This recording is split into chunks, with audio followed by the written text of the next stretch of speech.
এর আগেও potato cheese ball বানিয়েছি, কিন্তু এই রেসিপিটা একটু অন্যরকম করে করেছি। চলো দেখে নিই।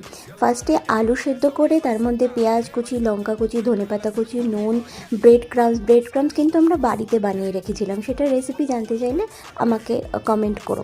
তো মেখে ভালো করে একটু গোলমরিচ আর একটু চাট মশলা দিলেও পারো, আমি দিইনি। দিয়ে ভালো করে হাতে তেল গ্রিস করে টিকিয়া সাইজে করে নিতে হবে। অবশ্যই চিজ ফিলিংটা দিতে হবে। তারপরে এইভাবে টিকিয়ার মতো সাইজে করে নিয়েছি আমরা। তারপরে এই ডিমের গোলায় চুবিয়ে আর ব্রেড ক্রাম্সে চুবিয়ে তেলে ছেড়ে দাও। আর আমি ডিমের গোলাতে কিছুই না, শুধু চিলি ফ্লেক্স আর অল্প নুন দিয়েছিলাম। এরকমভাবে কোটিং করে তেলে ছেড়ে দাও। এরকমভাবে জাস্ট লাল করে ভেজে নিতে হবে। দেখো সাউন্ডটা শুনতে পাচ্ছ কীরকম ক্রিস্পি হয়েছে, এবং চিজ পুলটাও অসাধারণ হয়েছে। সসের সাথে সার্ভ করো, খেয়ে জানিও কেমন হয়েছে। আর ভালো লাগলে শেয়ার করো। টাটা।